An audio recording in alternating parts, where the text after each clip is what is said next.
అదే దాన్ని ఉద్యమం చేసి ఏర్పాటైంది. అలాగే ఆంధ్రప్రదేశ్ అభివృద్ధి వారి యొక్క సెంటిమెంట్లు కూడా చాలా పరిణామం తీసుకుని ఎవరు యొక్క మనోభావాలు దెబ్బతినకూడదు, అందరి యొక్క భావోద్వేగాలన్నీ కూడా పరిణామం తీసుకుని మనం ఇవన్నీ కూడా ఫుల్ఫిల్ చేసుకోవాలని చెప్పేసి ఒక లక్ష్యంతో ఏదైతే రీఆర్గనైజేషన్ యాక్ట్లో ఉన్న ప్రతి ఒక్క అంశం కూడా పూర్తిగా చర్చలతోనే అది సానుకూలంగా సత్వరంగా పరిష్కరించాలనే లక్ష్యంతోనే ఈ యొక్క ఆఫీసర్స్ కమిటీ ఏర్పాటు చేయడం కానీ, దాని తర్వాత మినిస్టర్స్ కమిటీ ఏర్పాటు చేయడం కానీ, తర్వాత ముఖ్యమంత్రులు కూడా అన్ని విషయాలు కూడా నాట్ ఓన్లీ రీఆర్గనైజేషన్ యాక్ట్, అది కాకుండా కూడా రాబోయే రోజుల్లో కూడా మంచి వాతావరణం క్రియేట్ చేసే విధంగా ముఖ్యమంత్రులు కూడా ఫ్రీక్వెంట్గా కలుద్దామని చెప్పి ఒక ఆలోచన ముందు రావడం నిజంగా చాలా ఆనందదాయకం. అలాగే మరి ముఖ్యంగా ఎలా అయితే గౌరవనీయులు బట్టి విక్రమార్క చెప్పారో, తెలంగాణ రాష్ట్రం ఏర్పడిన తర్వాత డ్రగ్స్ ఫ్రీ స్టేట్గా చేయాలని చెప్పేసి తపనతో పనిచేస్తూ ఉన్నారు. దాని మీద కూడా సుదీర్ఘంగా చర్చించి ఏదైతే అక్కడ ప్రభుత్వం ఏర్పడిన తర్వాత ఒక సబ్ కమిటీ మేము వేసుకోవడం జరిగింది 6 మంత్రులతో. ఎందుకంటే అక్కడ మా దగ్గర కూడా స్కూల్ బ్యాగుల్లో అంటే 8th క్లాస్ చదువుకునే స్కూల్ బ్యాగుల్లో కూడా మనకి గంజాయి దొరికే పరిస్థితి మాకు అక్కడ రాష్ట్రంలో ఉంది. కాబట్టి ఎడ్యుకేషన్ మినిస్టర్ కానీ, గౌరవ హోమ్ మినిస్టర్ కానీ, అలాగే ట్రైబల్ వెల్ఫేర్ మినిస్టర్ కానీ, ట్రాన్స్పోర్ట్ మినిస్టర్ అందరూ కూడా వేసుకుని మేము సబ్ కమిటీ ఏర్పాటు చేయడం, వారి మీటింగ్ కూడా జరగడం జరిగింది. సో అక్కడ ఉన్నటువంటి ఈ యొక్క డ్రగ్ కల్చర్ని ఇక్కడ ఉన్నటువంటి డ్రగ్ కల్చర్కి లింక్ ఉంది. ఎందుకంటే అక్కడ ఉత్పత్తి ఇక్కడికి ఎక్కువగా వస్తుందని చెప్పేసి ఇక్కడ ముఖ్యమంత్రి గారు చాలా కన్సర్న్గా ఉన్నారు. కాబట్టి ఒక జాయింట్గా ఒక 2 అధికారులు అడిషనల్ డీజీపీ స్థాయి అధికారులను వేయటం, డ్రగ్స్ని పూర్తిగా అరికట్టి తెలుగు జాతిని కాపాడని లక్ష్యంతో అది కూడా చేయడం జరిగింది. ఇవన్నీ కూడా రాబోయే రోజులు అంటే ఒక టైం లైన్ పెట్టుకున్నాం.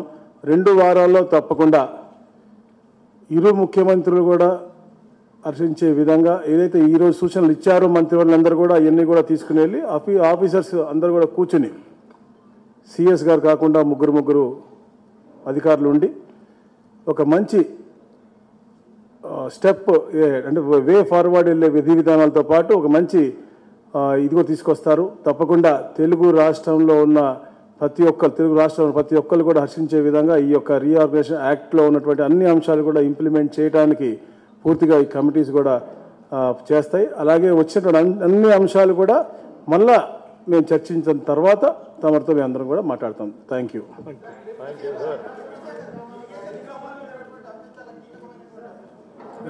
ఇరిగేషన్కి సంబంధించిన అంశము చాలా కీలకమైనటువంటి అంశము. భద్రాచలం దగ్గర 5 గ్రామాలకు సంబంధించినటువంటి విషయం కూడా ఉంది. ఆ స్థిరాస్తులకు సంబంధించి ఏపీ హైదరాబాద్లో ఉన్న భవనాలను ఏపీ అడుగుతుంది అన్నటువంటి చర్చ కూడా ఉంది. దాని మీద ఏమన్నా వచ్చిందా చర్చకి? ఒకటి కాదు, అనేక అంశాలు ఉన్నాయి. ఈ అంశాలన్నింటినీ చర్చించడానికే వే ఫార్వర్డ్ కోసం ఈ కమిటీలు వేసాం. అన్ని అంశాలు ఈ కమిటీల్లో చర్చించిన తర్వాత ఫైనల్గా సీఎం స్థాయి కమిటీలోకి వస్తాయి. విద్యుత్ బకాయిల గురించి 2 రాష్ట్రాల మధ్య వివాదాలు ఉన్నాయి. విద్యుత్ బకాయిల గురించి 2 రాష్ట్రాల మధ్య వివాదాలు చెప్పాను కదా ఇప్పుడే. ఒక అంశం కాదు, అనేక అంశాలు ఉన్నాయి. ఈ అంశాలన్నింటినీ పరిష్కారం చేసే దిశలో ముందుకు పోవటం కోసమే ఈ కమిటీలు వేసి ఆ కమిటీల ద్వారా ఒకదాని తర్వాత ఒకటి పరిష్కార మార్గాన్ని ఇస్తాం. 5 గ్రామాల గురించి ఏమొచ్చింది సార్ చర్చ? అన్ని అంశాలు చెప్పాను కదా, అన్ని అంశాలు, not only one issue, many issues. Thank you. Live తీసారంట అంతే కదా, ఏం చెప్పం కదా అంశాలు.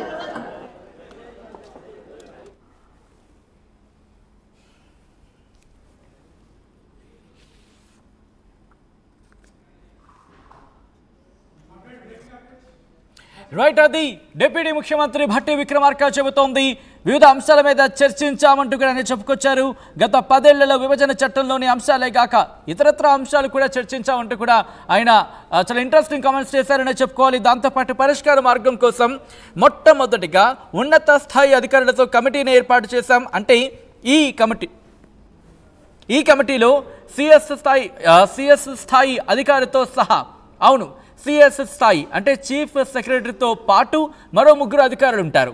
అది ఒక రాష్ట్రానికి సంబంధించి. అలాగే ఇంకొక రాష్ట్రానికి సంబంధించి కూడా సిఎస్ స్థాయి అధికారితో పాటు మరో 3 అధికారులు ఉంటారు. ఇలా 6 సభ్యులతో ఒక కమిటీని ఏర్పాటు చేశారు. ఈ కమిటీ 2 వారాల్లో సమావేశం అవుతుంది.